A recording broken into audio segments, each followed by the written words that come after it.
Allez, mesdames, messieurs, bonjour. Donc on va commencer ce 6e cours ensemble qui va traiter aujourd'hui d'assemblage multicomposant et multi-échelle, des choses qu'on a commencé à aborder en fait lors du cours précédent. Mais on va rajouter cette notion de dynamique aujourd'hui. Et vous allez voir, c'est une notion qui est importante en fait si on se projette dans ce qu'est le vivant, parce que en tant que designer de biomatériaux ou en tant que chimiste, on va essayer de reproduire les systèmes du vivant comme on essaie de le faire depuis très souvent. Mais pendant très longtemps, on l'a fait de façon statique. C'est-à-dire qu'on a reproduit un matériau qui va mimer le vivant, ce qu'est le vivant à partir des ingrédients du vivant, mais le vivant, lui, bouge. Et on va voir, on va voir ces notions-là et dans quelle mesure, effectivement, ces notions-là sont fondamentales, en fait. Et c'est les choses sur lesquelles on va aujourd'hui. Donc on va aller vraiment du fondamental à l'application et voir quelques exemples d'applications. Alors là, on va dans des applications un petit peu lointaines. Je resitue juste le plan du cours qui est ici.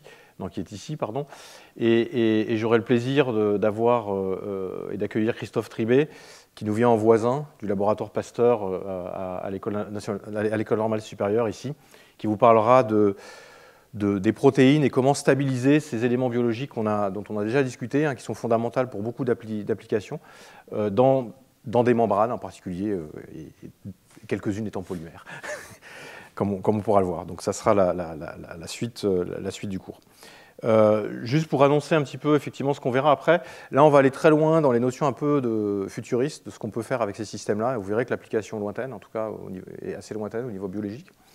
Et lors des prochains cours, on abordera des choses beaucoup plus, on reviendra à des choses un peu plus pragmatiques, ou en tout cas avec une plus grande proximité potentielle d'utilisation des systèmes, puisque j'aurai le plaisir d'accueillir 2 personnes qui viendront vous parler d'utilisation des systèmes auto-assemblés à base de polymères, en particulier des vésicules, qui est un des systèmes dont on a beaucoup parlé, pour des applications dans le domaine du cancer, avec une start-up qui a été fondée récemment ici, et puis dans les neurosciences. Donc on verra dans ces 2 domaines-là, effectivement, comment tous les systèmes qu'on a vus peuvent trouver un intérêt au-delà d'une compréhension fondamentale.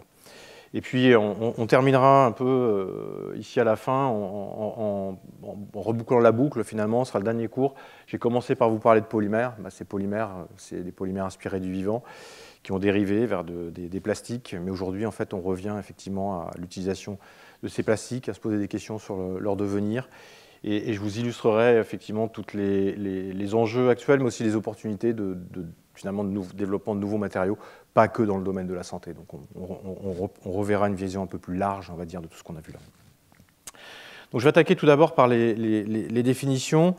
On avait déjà vu en fait cette notion de compartiment, donc on repart un peu de la même base ici, on veut designer quelque chose qui est compartimenté avec différents éléments.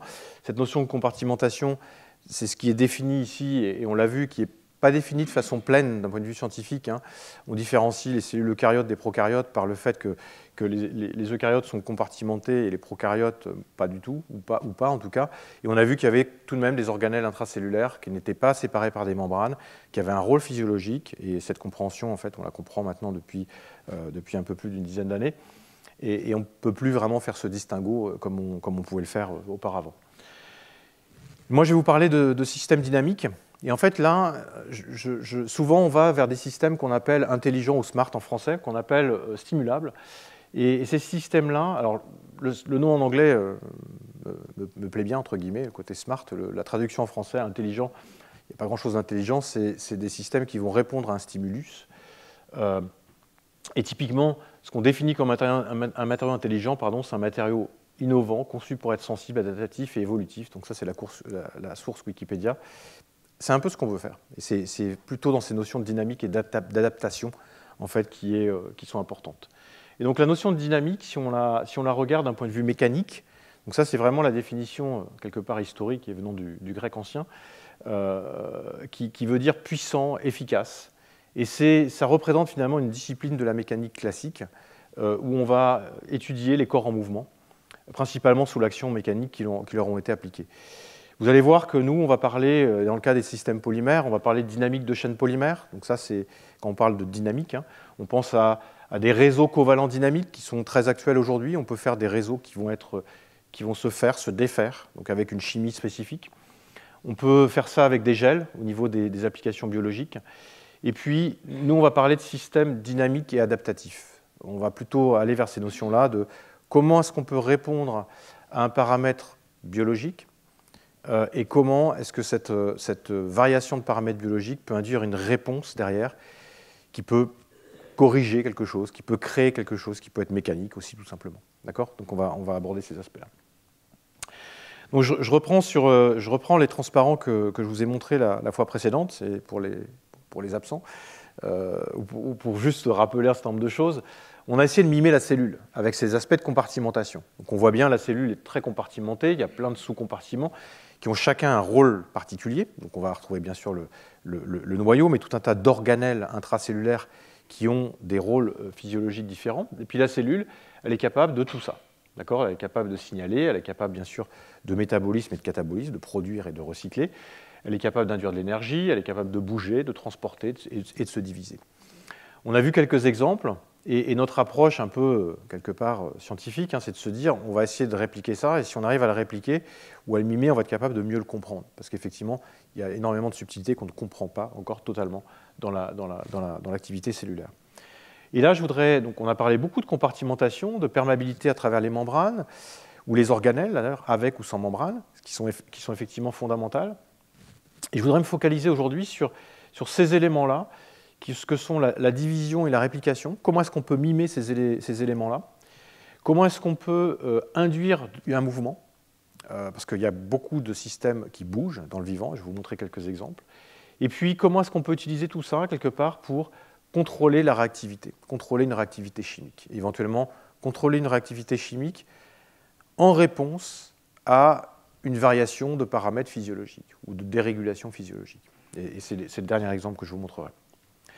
Donc ce qu'on a vu, c'est qu'on peut faire des choses assez jolies, assez smart, si on prend le terme anglo-saxon. On est capable de reproduire dans une sorte de vésicule artificielle une réaction enzymatique en cascade où 3 enzymes vont venir réagir de façon séquentielle pour produire une espèce donnée, ici une espèce fluorescente, qui permet de voir en fait ce qu'on peut produire. Donc ça, on sait le faire, mais vous voyez, dans cet exemple-là, il y a très peu d'intelligence, c'est-à-dire qu'il n'y a pas de réponse. On mélange tout et ça réagit. D'accord ? Et effectivement, la biologie ne fait pas ça. On mélange tout dans une cellule, n'importe comment, et puis le système réagit n'importe comment. D'accord ? Ça, ce n'est pas effectivement suffisant et ce n'est pas satisfaisant pour mimer ce que peut faire une cellule vivante. Il y a des exemples un exemple un peu plus sophistiqué que je vous ai montré la fois précédente aussi, où là, on a une sorte de bioréacteur dans lequel une enzyme est encapsulée, avec à la surface donc, des récepteurs qui permettent d'entrer dans la cellule, avec ici un pore membranaire qui permet de laisser passer les espèces à réagir, en particulier contrôle des espèces réactives de l'oxygène dans ce cas-là. Et on a pu montrer, ou ce que les auteurs ont pu montrer, donc c'est des travaux ici qui sont très récents, c'est que ces organelles intracellulaires pouvaient rentrer dans une cellule et pouvaient contrôler la régulation de ce stress oxydant, donc de ces espèces réactives de l'oxygène, au niveau cellulaire, au niveau intracellulaire. Donc c'est une machinerie à nouveau qui est artificielle, qui devient efficace, du coup, qui permet d'avoir cette régulation. Mais à nouveau, la machine, elle est là, on a mis ce qu'il faut dedans, et il n'y a aucun process de régulation. D'accord ? Donc il faut effectivement aller un petit peu plus loin pour avoir un système qui devient effectif, qui devient utile, quand on a besoin effectivement qu'il devienne utile. Donc comment le faire ? Eh bien, c'est en passant et en utilisant quelque part des systèmes stimulables. Alors je vais aller très vite sur ces systèmes stimulables parce qu'ils ont été développés depuis finalement très très longtemps. On sait utiliser en particulier des polymères qui vont répondre à différents paramètres extérieurs ou intérieurs, donc ce qu'on appelle exogènes pour les paramètres extérieurs ou endogènes pour les paramètres intérieurs au niveau physiologique. Et on va retrouver, par exemple, des polymères qui vont répondre au pH, qui vont répondre à la présence d'enzymes, qui vont répondre à la température, à la présence de glucose, ou à un potentiel redox donné. Donc ça, c'est principalement pour les paramètres endogènes qu'on peut avoir. Et puis, exogène, on va appliquer des variations de lumière, propriétés mécaniques ou magnétiques, et puis on va attendre une réponse. Donc je vous ai donné on a déjà vu quelques exemples, effectivement, de polymères qui pouvaient répondre à ces différents stimuli. Mais à nouveau, c'est une réponse qui est une réponse un peu one-shot, c'est-à-dire qu'on peut faire des choses et on attend effectivement, par exemple, un gonflement induits par la température ou induits par la présence d'éléments particuliers. On peut attendre un collapse d'une chaîne polymère, ici souvent induit par la température, donc une chaîne soluble qui devient insoluble. On peut avoir des changements de propriétés visuelles, et ceux-ci vont induire, par exemple, des propriétés de dégradation, de gélification, ou bien, quand on a ici une expansion, par exemple, une libération qui peut être induite. D'accord ? Donc ça, c'est des choses qui sont très, très anciennes, on va dire, qu'on sait manipuler depuis très, très longtemps. Maintenant, ce qu'il nous faut, c'est les intégrer, effectivement, dans un système pour que ces réponses soient induites de façon on va dire, contrôlée, mais aussi de façon réversible. D'accord ? Si on veut un système qui s'adapte, il faut pouvoir déclencher quelque chose et arrêter en fait, ce déclenchement quand on veut l'arrêter. Donc c'est là où on va passer en fait, de systèmes stimulables, qui sont simples entre guillemets, à des systèmes dynamiques. Et ces systèmes dynamiques, on veut les intégrer effectivement dans des systèmes qui vont être multi-échelles et multi-composants, comme on les a déjà évoqués. Et dynamique, ça veut dire adaptable. Ça veut dire qu'ils vont s'adapter à des variations de paramètres physiologiques. Alors si on regarde ces systèmes-là dans le vivant, il y en a plein en fait, qu'on peut mettre en exemple. Et parmi ces systèmes qui vont s'adapter ou qui vont avoir une réponse dynamique, on va retrouver l'interaction entre un ligand et un récepteur biologique à la surface d'une cellule, par exemple. Et en fait, cette interaction souvent conduit à un phénomène d'internalisation. Donc, il y a derrière une réponse en cascade au niveau biologique, et quelque part là, qui va être mécanique aussi, puisqu'on va avoir un phénomène d'invagination qui va se produire au niveau de la membrane. On va retrouver ici une sorte de moteur moléculaire qui va nous permettre d'être important au niveau de la catalyse. Donc ça, c'est une organisation protéique sophistiquée qui ici, par exemple, produit l'ATP, donc c'est l'ATP synthase. On va retrouver une signalisation qui est une signalisation ici dans le cerveau, qui va être une signalisation électrique chimique, qui va à nouveau être dynamique et contrôlée. Et puis, on a un exemple ici qui est vraiment assez joli dans les transporteurs protéiques, où on va avoir une séquence protéique qui va être capable de transporter de façon très sélective, et je vais vous montrer un petit peu cet exemple plus en détail. C'est ici une marche qui est vraiment une marche qui est coordonnée, en fait, avec des moteurs qu'on appelle des moteurs de kinésine, qui vont se balader et vraiment marcher sur les microtubules, et ceci étant alimenté par un mécanisme chimique, qui est un mécanisme d'hydrolyse de l'ATP. Donc là, on va retrouver cette séquence protéique qui va avoir deux éléments ici qui vont venir se lier en fait, à ce qui peut être un gros cargo, une sorte de gros sac à dos, qui peut être une vésicule intracellulaire ou qui peut être un autre type de nanoparticules. Et puis, le long des microtubules qu'on a là, on va avoir deux éléments qui sont ici, qui vont... Alors, la réaction chimique, elle est là. C'est qu'on va avoir tout d'abord une interaction avec l'ATP qui va donner une interaction forte en fait, avec la microtubule. Ensuite, une hydrolyse de l'ATP en ADP, qui a un binding en fait, qui est plus faible, donc qui va venir se décrocher quelque part. Et puis, on va avoir un basculement quelque part mécanique à 180 degrés de la protéine, qui est ici une organisation de type qu'on appelle coil-coil, avec deux segments qui viennent s'entrelacer en formant cette double hélice, qui va venir former un pas. Donc, c'est pas séquentiel avec des réactions d'hydrolyse de l'ATP qui conduisent à une marche séquentielle et qui se produit donc, le long de ces microtubules. Donc ça, c'est quelque chose qui est effectivement très, très sophistiqué, très élégant, mais qui se produit au niveau de la cellule. Et c'est à nouveau une réponse chimique qui induit une réponse ici mécanique avec un déplacement et une motilité qui est sélective. Donc cette notion de dynamique, vous voyez bien qu'elle est fondamentale dans la vie à plein de niveaux. Au niveau moléculaire, au niveau d'un moteur, au niveau un peu plus macroscopique ici avec des systèmes de motilité.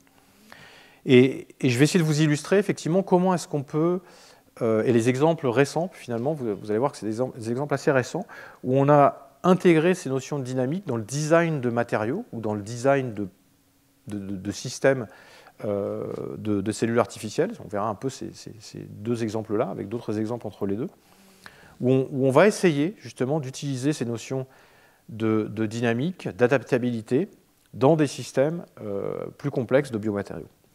Et l'exemple sur lequel je vais commencer, c'est vraiment dans un contexte de design de biomatériaux pour la régénérescence de tissus ou éventuellement d'organes.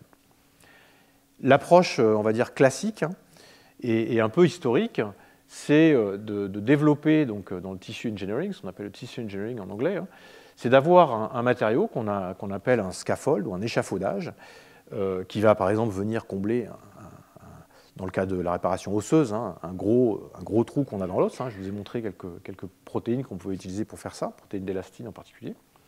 On peut venir rajouter des éléments biologiques en fait, dans ce système-là, et puis on va réimplanter ce matériau. Donc typiquement, on prend éventuellement des cellules du patient, on prend des systèmes biologiques qu'on rajoute, on crée le matériau et on implante ce matériau.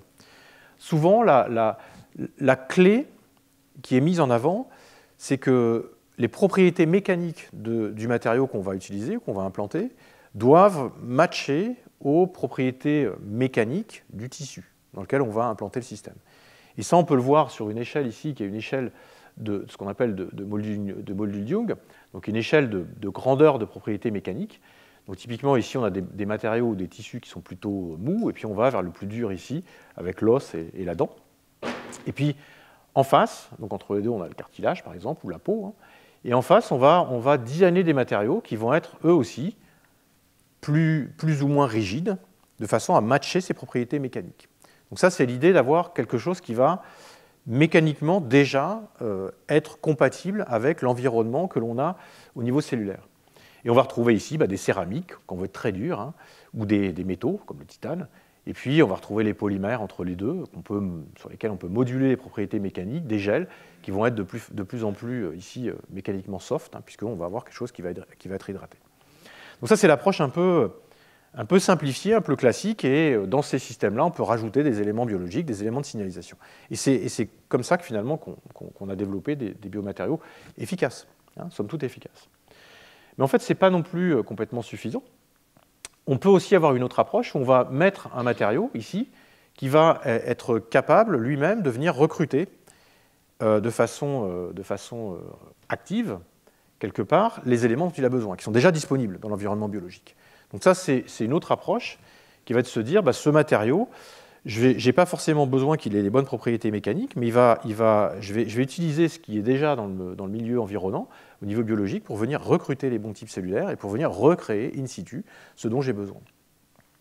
Et ça, dans cette approche, il y a des travaux qui sont assez anciens, qui démarrent ici en 2008, des travaux de Sam Stoop aux États-Unis, qui a développé une série en fait, de molécules amphiphiles, qu'il appelle les amphiphiles peptides, peptides amphiphiles, en anglais, les peptides amphiphiles en français. Alors, je mets ici de première génération, dont l'objectif ici était d'avoir un tissu, d'avoir un gel, de créer un gel avec ces molécules. Et vous voyez que ces molécules sont capables ici de s'auto-assembler parce qu'elles ont une partie hydrophobe qui se met à l'intérieur et une partie hydrophile à l'extérieur, des longues fibres. Et ces longues fibres sont capables de s'interconnecter et de faire un gel. Et en fait, ces longues fibres, à l'extérieur ici, ont été modifiées avec une séquence peptidique qui est un fragment du peptide de l'IGVAV, qui est ici. Et ce segment peptidique va favoriser la croissance des cellules neuronales et va maintenir à distance les cellules qui vont fabriquer le tissu cicatriciel. C'était vraiment l'objectif en fait, de ces manips. Donc, de nombreuses études ont été réalisées in vitro pour montrer qu'effectivement ce biomatériau en fait, était actif in vitro, mais aussi in vivo, avec un modèle où on peut voir ici les résultats, on va dire, très résumés.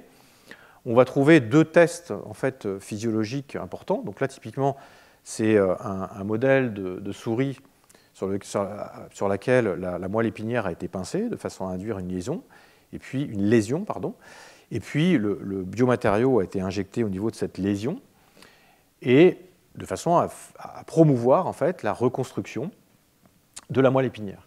Et ce qu'on peut voir ici, c'est d'une part, c'est le test physiologique ici à travers un BBB score.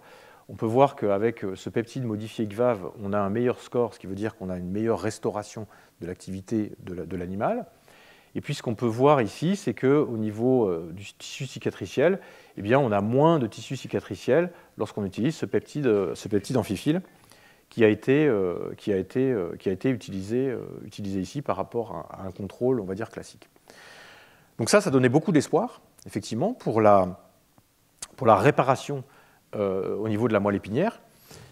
Mais finalement, ce n'était pas suffisant. Et ces chercheurs ont continué à travailler pendant de nombreuses années, jusqu'à maintenant, en fait, sur le développement d'un biomatériau plus efficace pour avoir effectivement une meilleure induction, une meilleure réparation de la moelle. Et ce qu'ils ont développé ici très récemment, qui a été publié il y a quelques années, c'est de montrer que la dynamique de ces peptides, de ces amphiphiles à la surface en fait, de ces gels avait un rôle fondamental pour avoir une meilleure réparation au niveau physiologique. Et ce qui a été développé, c'est des séquences peptidiques ici. Il y a différentes séquences, on va dire, qui sont importantes. Il y a une séquence ici qui est la partie hydrophobe, donc ça c'est une chaîne grasse. Une séquence ici qui est un court segment peptidique qui va permettre d'interagir, que ces molécules interagissent les unes avec les autres, de façon très forte ou de façon un peu plus faible. Et puis la troisième séquence ici, c'est la séquence bioactive. Donc ça, c'est le peptide qui va donner la signalisation. Alors dans cet exemple-là, qui est plus récent par rapport aux travaux de 2008, ils ont associé en fait, l'IGVAF qu'on avait tout à l'heure à un autre peptide, qui est un peptide de type FGF2, donc qui est un facteur de croissance des fibroblastes, qui va activer un récepteur qui va promouvoir la prolifération et la survie des cellules. Donc c'est un facteur qui va activer en fait, la prolifération cellulaire. Et ici, la différence qui a été menée, c'est d'avoir cette séquence ici, une séquence peptidique, où on va avoir en gros deux types de peptides, qui se différencient par pas grand-chose, valine-alanine ou valine-glycine. Mais en fait, la conséquence, c'est que si on est sur ce peptide 1, qui est celui-ci, donc riche en valine-alanine, on va avoir une tendance à former ce qu'on appelle des feuillets bêta. Ces feuillets bêta forment des interactions de liaisons hydrogènes entre ces peptides fortes, ce qui veut dire que les systèmes vont être très cohésifs, donc forte interaction, très peu de mobilité, alors que ces peptides avec ces peptides 2 ici, avec cette séquence-là, donc A2G2, vont être beaucoup moins ordonnés. Ce qui veut dire que le système va être plus mou, avec de moins fortes interactions. Les deux systèmes forment des gels qui ont des propriétés mécaniques. Si on regarde le module élastique de ces gels, on voit que les propriétés mécaniques sont identiques. Donc on va vraiment pouvoir comparer la dynamique locale avec les mêmes propriétés mécaniques macroscopiques. C'est ça qui est important. Et si vous regardez donc la modélisation, de ces deux types de gels, donc on a celui-ci qui est très cohésif, celui-ci qui va avoir beaucoup moins d'interactions entre les différents amphiphiles. Donc ça, c'est de la modélisation moléculaire qui vous montre effectivement la dynamique des chaînes. Donc ce que vous voyez, c'est que vous avez une dynamique qui est beaucoup plus lente dans ce cas-là que dans ce cas-ci. Et ce que vous voyez ici aussi, c'est que comme la dynamique est plus rapide, vous avez des clusters ici qui sont plus importants, des peptides, à la surface de ces protéines qui vont se former. Et on sait que souvent, on a besoin de clusteriser les récepteurs biologiques pour avoir une meilleure affinité, une meilleure interaction biologique. La conséquence physiologique, alors très rapidement, donc il y a de nombreuses, dans cet article, il y a de nombreuses démonstrations biologiques. Mais si on regarde effectivement sur le résultat sur l'animal, donc à nouveau un animal où la moelle épinière a été lésée, et puis on a mis un matériau de remplacement. Ce que vous voyez ici, c'est que l'animal a du mal à se déplacer avec ses pattes arrière, alors que dans ce cas-là, vous avez vu peut-être rapidement, je ne sais pas si je peux remettre le film rapidement, et vous avez dû voir qu'effectivement, on a une meilleure motilité, même si ce n'est pas parfait, l'animal ne court pas comme avant, mais on a une meilleure motilité et une meilleure directionnalité aussi du déplacement. Donc ça, d'un point de vue biologique, on peut le voir. On peut le voir en regardant ce qui s'est passé au niveau cellulaire, d'un point de vue un peu plus précis, donc avec différents marquages. Et ce que vous voyez ici, donc la lésion a été faite entre ces deux points. Et ce que vous voyez, donc ça c'est le contrôle. Donc vous avez beaucoup de cellules, mais très peu de cellules neuronales et d'axons en particulier, qui sont marqués en rouge. Et vous voyez que vous avez beaucoup plus ici d'axons qui se sont formés, qui permettent de restaurer en fait la connexion le long de la moelle épinière. Alors bien sûr, c'est encore imparfait. Mais ça ouvre effectivement un champ d'utilisation de ces systèmes et de ces biomatériaux avec une volonté de transférer ça en clinique chez l'homme qui est en train d'être faite avec cette approche-là aux États-Unis, ici à Northwestern, par l'université de Northwestern. Donc, vous voyez que là, la différence entre les deux, elle ne se voit pas au niveau du matériau lui-même, elle ne se voit pas au niveau des propriétés mécaniques macroscopiques du matériau, mais c'est vraiment des petites différences de dynamique locale pour quelque part matcher avec la dynamique locale de l'environnement biologique qui permet d'avoir une amélioration de l'interaction et de la reconstruction tissulaire. Alors ça, c'est des choses, ces notions de dynamique, c'est des choses qu'on veut aussi intégrer, hein, et qui sont intégrées de plus en plus dans tout type de design de biomatériaux, et à différents niveaux ou à différentes échelles. Et dans les systèmes membranaires, dans les systèmes de vésicules ou dans les cellules artificielles, cette notion de dynamique, elle est aussi importante. On le sait, une membrane biologique, en fait, elle n'est pas figée. Elle est dynamique, il y a des échanges, il y a des flip-flops de lipides, et le système n'est pas figé, n'est jamais figé, le vivant n'est jamais figé. Donc comment est-ce qu'on peut intégrer ça dans le système? Alors c'est des choses qu'on a cherché à faire dans les systèmes de vésicules, hein, là aussi, qui miment en fait ces compartiments cellulaires. Donc il y a un article très récent qui a été publié justement qui met en avant ces notions-là de compartimentation et de dynamique en fait dans des systèmes complexes de vésicules cellulaires. Je vous encourage à aller voir cet article si ça vous intéresse. Et moi je vais l'illustrer à travers trois exemples, on va dire. Un exemple de division cellulaire, où effectivement on arrive à reproduire par de la chimie, alors très simplifiée, des mécanismes de division. Alors nouveau, c'est très simplifié. Un exemple sur la motilité. On peut induire des mouvements de nanoparticules ou de microparticules de façon de plus en plus contrôlée, avec un enjeu de contrôler le mouvement dans une direction, pas un mouvement, on va dire, aléatoire. Vous allez voir, pour l'instant, c'est assez aléatoire. Et puis, le troisième exemple, c'est sur la réactivité, donc la réactivité biologique. Donc allons sur le premier exemple, la division cellulaire. Donc la division cellulaire, c'est un phénomène compliqué, il se passe plein de choses. Hein. Et il se passe plein de choses en particulier parce qu'un des objectifs, c'est qu'une cellule mère donne deux cellules filles qui ont exactement les mêmes caractéristiques. Donc il y a énormément il y a en particulier toute la génétique associée à ça. Il faut diviser le noyau, le reproduire, mais si on regarde tout ça, on va avoir une augmentation de volume de surface. Et on a besoin de créer quelque part des lipides, de recréer des organelles intracellulaires, parce qu'on a besoin de reséparer en fait, tous les éléments qu'on a dans la biologie. Et donc ces phénomènes-là, si on regarde au niveau des organiques, des organelles, en anglais, eh bien, elles vont être remodelées. Il y a des mécanismes de fusion et de fission membranaires qui sont opérés, souvent avec des défauts, il y a des systèmes de réparation. En fait. Donc il y a toute une biologie en fait, qui se met en place. Et ça, c'est extrêmement difficile à mimer dans un système artificiel. Comment faire diviser une cellule pour faire des cellules filles, on va dire, qui contiennent la même chose à l'intérieur. Alors de façon très très simplifiée, il y a une étude assez récente ici qui a été publiée l'année dernière, où finalement des chercheurs ont pu mimer une membrane ici, une membrane amphiphiles, donc avec des molécules amphiphiles, et puis on va avoir une réaction biologique, une réaction chimique ici, avec l'EDC, qui va permettre de convertir en fait cette tête polaire ici chargée en cette molécule ici qui va se fermer. Donc on va avoir une charge, ici on perd la charge. La molécule ici va perdre son caractère amphiphile, va devenir hydrophobe, va glisser quelque part dans la membrane, gonfler la membrane. On va créer donc un excès de membrane. Et cet excès de membrane, donc quelque part ces gouttes d'huile qui vont être formées ici, eh bien, vont induire un phénomène de division et de fission de ces vésicules. Parce qu'on recrée de la membrane, et cet excès de membrane doit être compensé par un phénomène de fission. Alors c'est ce que vous voyez très mal, c'est accéléré ici. Hein. Donc c'est suivi en microscopie confocale, donc on a vu, j'ai lâché le truc trop vite, qu'on a vu ici, donc ces vésicules, ici sont des vésicules formées de ces molécules amphiphiles. À l'intérieur, ce qu'ils ont encapsulé, c'est un ADN fluorescent, pour mimer effectivement l'ADN qu'on a au niveau biologique. Et ce que vous voyez au fil du temps, c'est que l'excès de membrane créé va conduire à des phénomènes qu'on appelle de budding, donc on va avoir une expulsion en fait, de vésicules.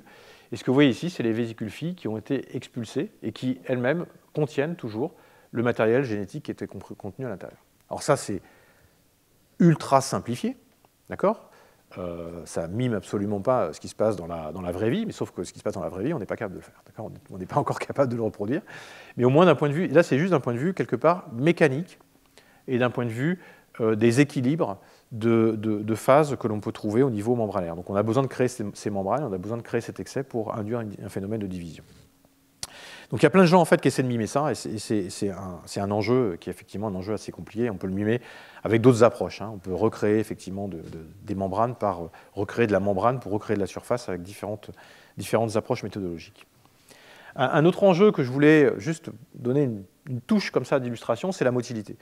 Il y a depuis plusieurs décennies, hein, des gens essaient de créer des systèmes motiles des systèmes qui peuvent bouger. Alors la motivation derrière tout ça, à nouveau, c'est de créer des systèmes de plus en plus fonctionnels, mais en même temps, on les crée aussi de plus en plus complexes, la cible étant là. C'est-à-dire qu'on augmente dans cette direction-là la complexité et la fonctionnalité pour aller vers les systèmes biologiques.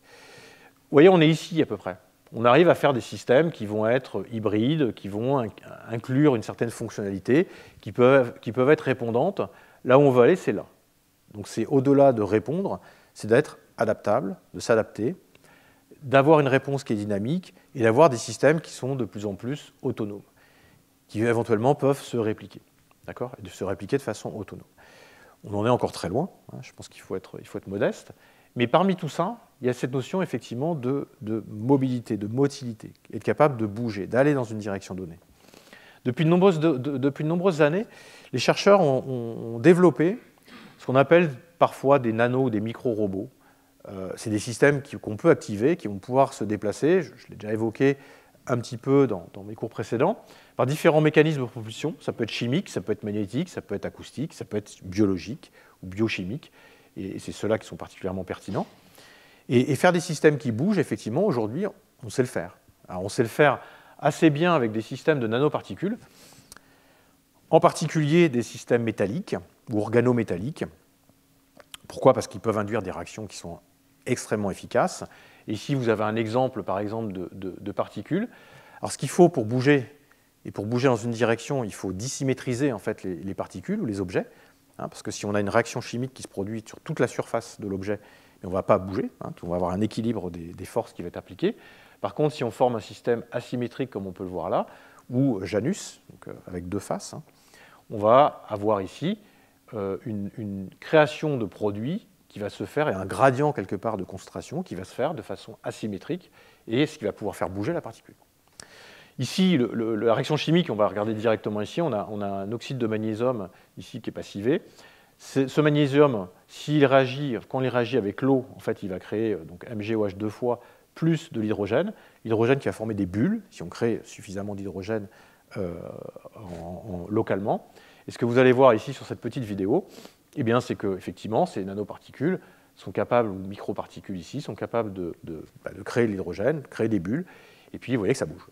D'accord ? Donc on peut faire bouger des objets, comme ça, dans des conditions particulières. Donc ça, c'est une réaction spontanée qui va se créer.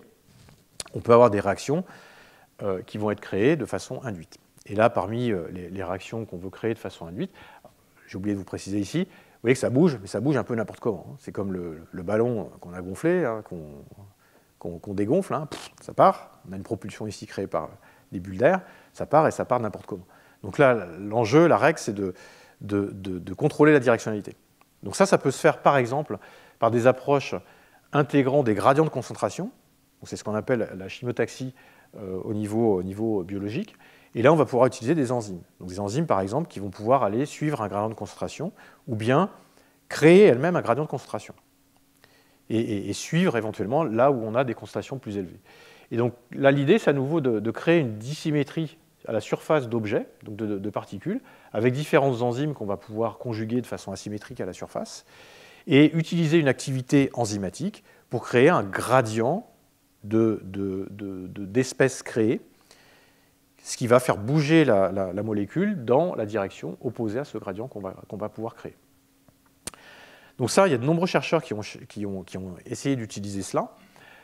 Il faut être capable d'avoir une réaction qui est très efficace, de façon à créer suffisamment de produits en fait, qui vont créer ce gradient de concentration. Ça ne marche pas très bien, pas encore. Les réactions ne sont pas forcément très efficaces. Il y a des travaux assez récents, ici, qui ont montré qu'on pouvait combiner finalement des effets physiques avec des effets enzymatiques. Donc, c'est des travaux réalisés à l'université de Eindhoven, dans le groupe de Jan van Est, ici. C'est publié vraiment cette année, hein, très très récemment, où ils ont fait des vésicules polymères qu'ils ont déformées pour faire ce qu'ils appellent un objet de type stomatocyte, donc qui va ressembler à un globule rouge, donc une vésicule qui crée une invagination. Et dans ce trou ici, eh bien, ils peuvent venir piéger des enzymes particulières. Alors ces enzymes, ils les ont déjà utilisées pour créer de la motilité, donc ça peut bouger un peu, on peut faire fonctionner cette enzyme, type glucosoxydase, qui va consommer du glucose et créer un gradient d'acide glucuronique, qui va pouvoir faire bouger la particule. Le mouvement n'est pas très efficace. Et ce qu'ils ont voulu faire, c'est combiner en fait ce mouvement-là à un mouvement induit par la lumière en créant une coque ici, qui est une coque métallique à la surface externe de l'objet. Ça commence à être des objets un peu sophistiqués, mais maintenant leur système eh bien, va être capable de façon quelque part directe. La GOX va créer, donc, avec une solution de glucose, de l'H2O2, qui va être utilisé donc, par le platine pour venir être dégradé. Donc l'H2O2 est dégradé pour pouvoir recréer de l'eau et de l'oxygène.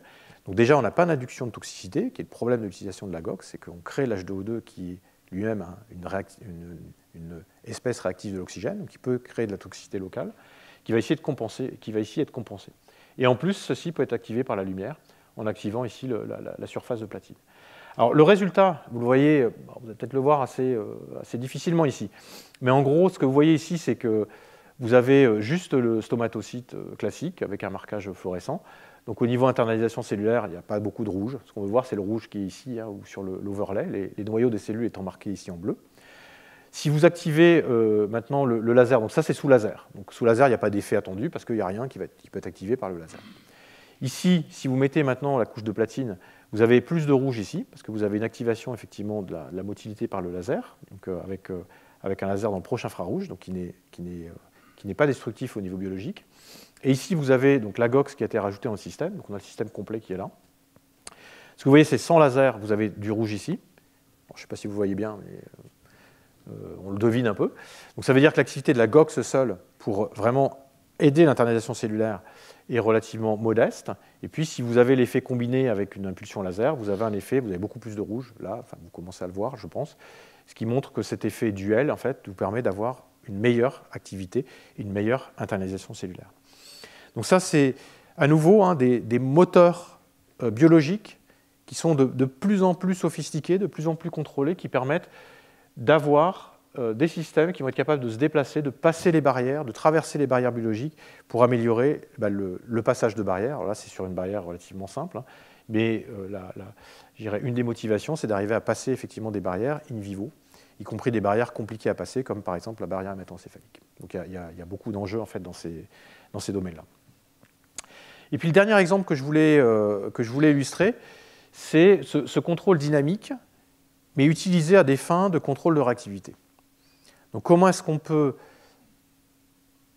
sous l'effet d'une modulation de variation de propriétés physiologiques, induire une réaction biologique ou une réaction chimique ou biochimique qui éventuellement peut permettre de répondre et de corriger cette dérégulation. Donc ça, c'est vraiment un des objectifs majeurs qu'on essaie de résoudre, en tout cas dans l'équipe. Donc on y va pas à pas depuis de nombreuses années. Hein. On essaie de compartimenter, on fait des réactions enzymatiques en cascade, et puis donc là où on mélange tout, ça réagit, d'accord, c'est relativement peu sophistiqué, et de plus en plus on va aller vers des systèmes qui sont dynamiques, c'est-à-dire qui vont répondre à une variation de paramètres physiologiques.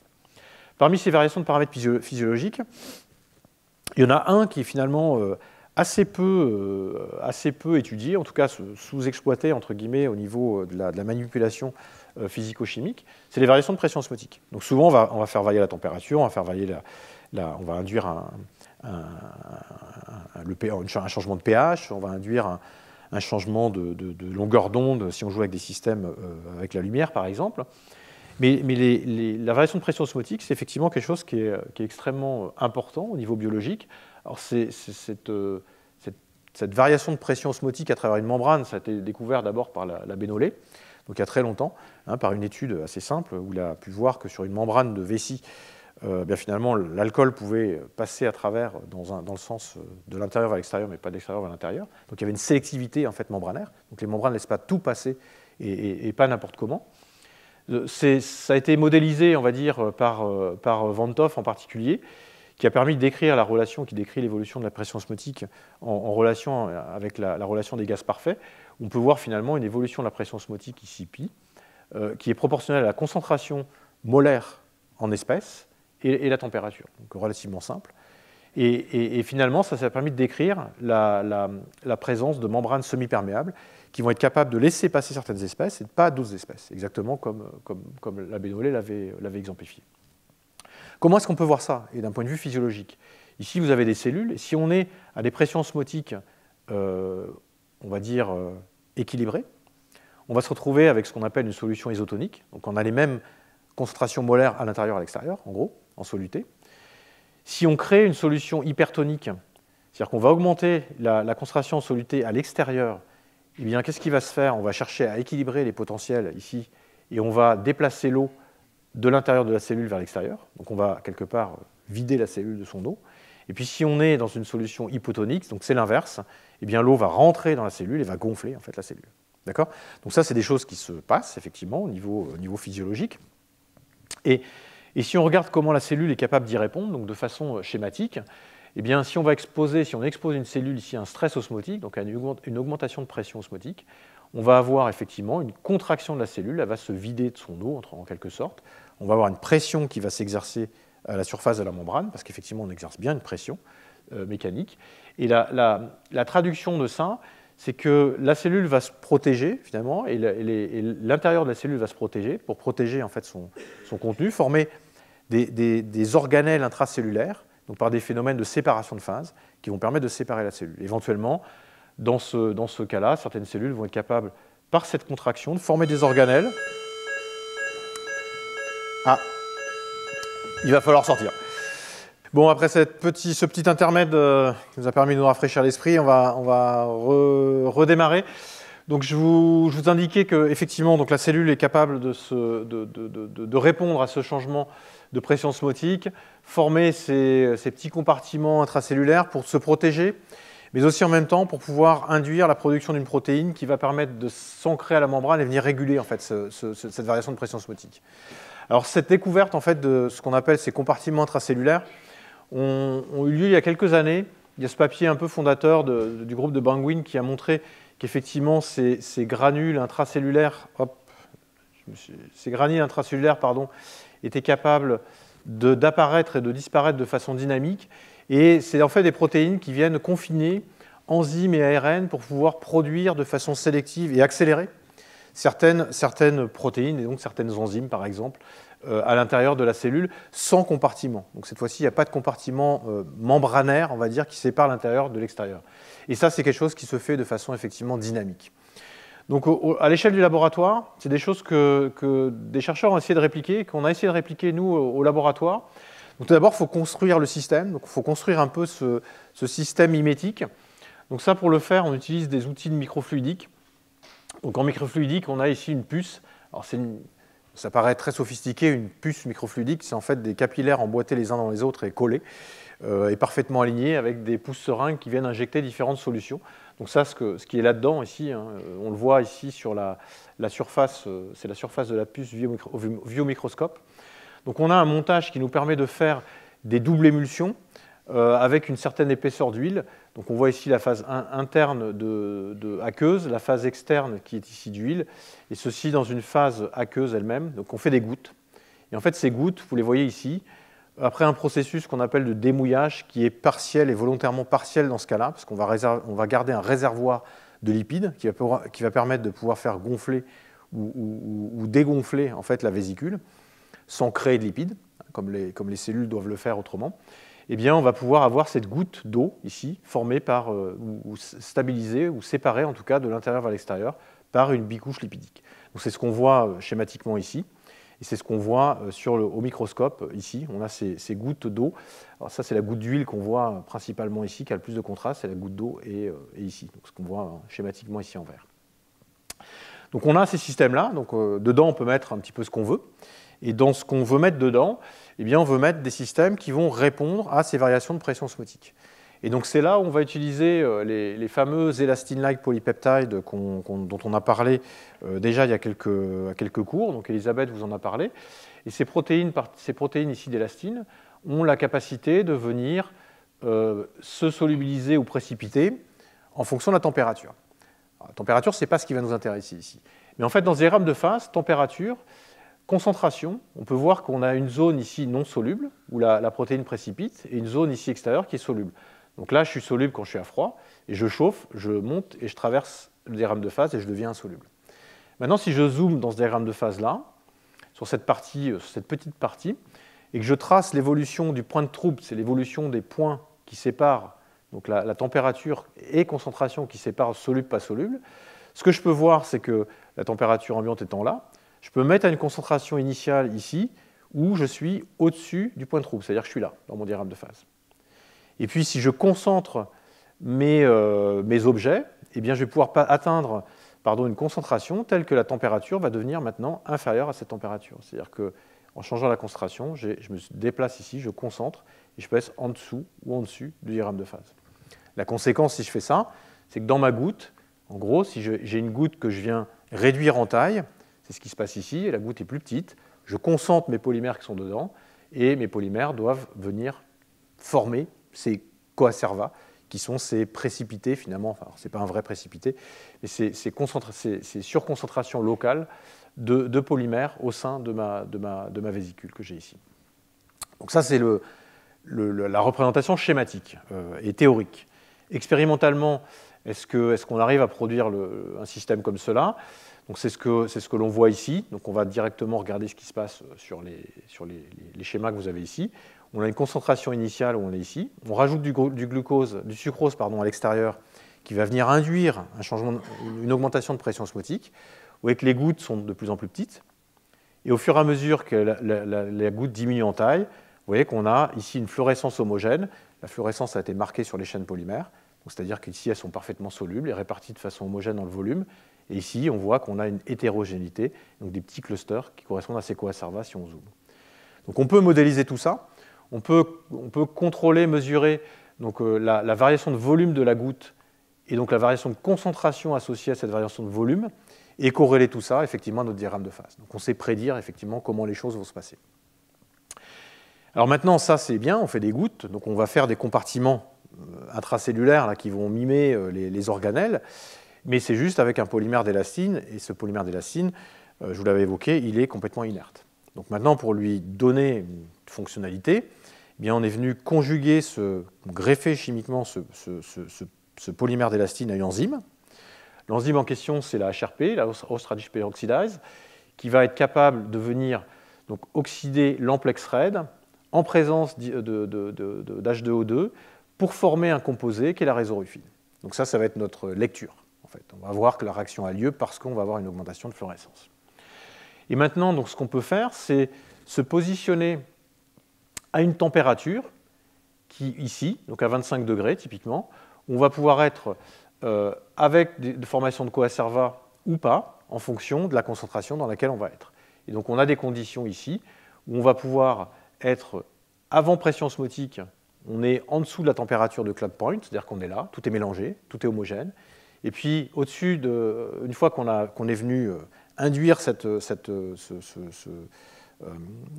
collapse de la vésicule, donc cette réduction de volume, on va former ces organelles, schématiquement ces organelles intracellulaires, et on va être dans ce cas-là. Et ça, on peut le faire à température identique, parce que bien évidemment, notre objectif, c'est de voir la différence de réactivité, mais à température qui est la même. D'accord ? Parce qu'on sait très bien que la réactivité chimique ou biochimique dépend de la température. Là, on veut juste voir les effets de confinement dans ces organelles par rapport à une espèce enzymatique non confinée. Et donc, ce qu'on peut voir sur cette vidéo, vous voyez ici, le carburant, quelque part, a été rajouté, c'est l'H2O2. Et ce que vous voyez progressivement dans les gouttes, ici, vous voyez qu'une fluorescence, la fluorescence augmente de façon progressive en fonction du temps, ce qui montre bien que la vésicule s'est shrinkée, et puis la réactivité a augmenté et traduite par cette augmentation de fluorescence. Et ça, on peut le voir, alors on peut le voir de façon, bien sûr, avec une moyenne sur beaucoup plus de manip que ce que vous voyez ici, et réalisé sur un ensemble de vésicules. Et ce que vous pouvez voir, c'est que les conditions de réactivité, quand tout est mélangé de façon homogène à l'intérieur de cette vésicule, on a une réactivité de l'enzyme qui est très faible, donc avec une augmentation de fluorescence qui est très très lente. Et puis, si on vient collapser en fait, et former ces organelles intravésiculaires ou intracellulaires mimétiques, eh bien, on voit qu'on a une augmentation de fluorescence qui devient rapide et abrupte. Et donc ça montre pour la première fois qu'on peut effectivement contrôler une cinétique de réaction enzymatique dynamiquement, parce que ça, c'est effectivement quelque chose qui est réversible. Si on regonfle la vésicule, on atteint cet état-là, et on vient diminuer la réactivité à nouveau. Donc on est dans un système qui est dynamique. et qui est induit par un changement de paramètres physiologiques, qui est ici la pression osmotique. Et ça ouvre effectivement, quelque part, l'idée d'aller vers une cellule artificielle qui peut répondre à un changement de paramètres physiologiques et qui peut répondre de façon autonome et de façon régulée. Et donc ça nous ouvre effectivement, beaucoup de portes pour ce qu'on veut faire dans la suite. Et ce qu'on veut faire dans la suite, c'est effectivement, alors pas faire ça juste avec une variation de pression osmotique complètement artificielle comme on l'a induit, hein, mais on peut imaginer, du coup, et c'est les enjeux en fait qu'on a à résoudre maintenant, hein, c'est d'aller effectivement produire une vésicule artificielle capable d'induire une réaction chimique, une réaction biochimique, qui va être contrôlée, et en réponse à un dérèglement physiologique d'une cellule ou d'un ensemble de cellules qu'on peut avoir au niveau environnant. Un des premiers éléments, c'est d'être capable de construire ces cellules artificielles qui soient durables, qui soient viables dans un environnement biologique. Et ça, on est en train de le démontrer par des expériences de co-culture cellulaire, comme on peut le voir ici. Donc ça, c'est un exemple où on a pu co-cultiver une cellule artificielle qui n'est rien d'autre qu'une vésicule, hein, formée avec des polymères compartimentés, avec différents réactifs. Ici, on a mis de la fluorescence pour la voir. On peut mettre ça en co-culture avec des cellules. Il n'y a pas de toxicité, parce que c'est le premier point important, c'est qu'on ne veut pas induire de toxicité par ce matériel qui est complètement artificiel qu'on va mettre avec des cellules. Et 2, les objets résistent en fait à la culture cellulaire qui va produire plein de composés extracellulaires qui peut déstabiliser en fait, d'un point de vue colloïdal ces particules. Et on peut voir qu'ici, sur une échelle de 5 jours au moins, on peut avoir ces co-cultures et garder ces espèces viables. Aujourd'hui, on est en train de le faire un petit peu plus loin au niveau in vivo, et c'est des résultats qui vous seront montrés la semaine prochaine, en fait, en particulier au niveau intracérébral.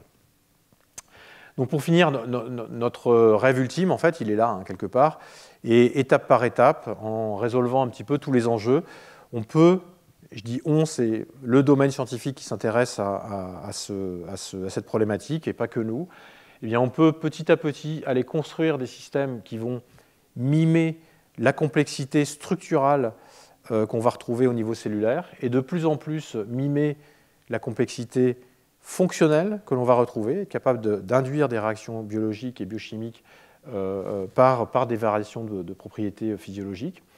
Le rêve ultime étant de construire une cellule qui va ressembler effectivement à une vraie cellule et qui va être capable de senser une dérégulation, éventuellement de la corriger in situ par une action chimique ou biochimique particulière. Donc étape par étape, hein, ces enjeux sont résolus et il y a un certain nombre de projets comme ça dans le monde qui cherchent à aller dans cette direction. Donc pour terminer, en allant assez vite, je vais essayer de vous donner quelques messages de conclusion. Parmi ces messages, c'est qu'il y a vraiment une différence entre stimulable, qu'on appelle responsive ou smart en anglais, et puis dynamique, adaptatif. Hein. On est vers des systèmes qui sont de plus en plus dynamiques, adaptatifs, qui sortent juste du simple stimulable, entre guillemets, simple. Le monde du vivant, effectivement, est dynamique et s'adapte. C'est une notion qui est extrêmement importante, effectivement, à intégrer aussi dans le design de nos biomatériaux. Cette notion de synchronisation de cette dynamique, elle est importante vis-à-vis du vivant. C'est ce qu'on a vu sur les biomatériaux de régénérescence tissulaire, qu'on a pu voir avec ces fibres peptidiques. Et puis, quelque part, on arrive aujourd'hui à induire une action qui peut être mécanique ou chimique, hein, en réponse à une variation de paramètres biologiques qui elle-même peut être mécanique ou chimique ou biologique, donc de façon synchronisée et puis de façon réversible. Donc on commence à pouvoir construire des systèmes artificiels de ce type, c'est-à-dire adaptatifs. Et finalement, on va de plus en plus vers des systèmes qui pourraient être autonomes et qui pourraient être autonomes un jour. Et ça, c'est des choses qu'on espère vivement pouvoir pousser le plus loin possible. Donc voilà pour la fin de ce cours. On est allé un petit peu loin, c'est une vision très, très futuriste de ce qu'on peut faire, mais c'est vraiment quelque chose qu'on peut tout à fait imaginer à un terme d'une dizaine ou d'une vingtaine d'années, capable d'implanter des systèmes comme ça qui sont répondants. Je pense qu'on n'en est pas si loin que ça aujourd'hui. Il y a eu d'énormes progrès ces 10 dernières années. Et je vous montrerai donc, la semaine prochaine des applications un petit peu plus concrètes, quelque part, sur l'utilisation de ces systèmes-là dans le traitement du cancer, à travers une start-up qu'on a fondée, qui s'appelle Doxanano, et puis à travers une collaboration avec un groupe de neurosciences à Bordeaux qui vous montrera comment est-ce qu'on peut déjà implanter ce genre de système dans le cerveau d'animaux et avoir une réponse fonctionnelle. En tout cas, c'est des choses sur lesquelles on travaille de plus en plus. Et puis, on finira le dernier cours sur des aspects, on reviendra sur ces notions du biomimétisme, mais pour créer des polymères qui ont un rôle moins fonctionnel au niveau biologique, mais plutôt dans le monde des plastiques. Voilà, je vous remercie beaucoup pour votre attention et je suis prêt à répondre à un certain nombre de questions, malgré le temps relativement court que l'on a. Merci à vous.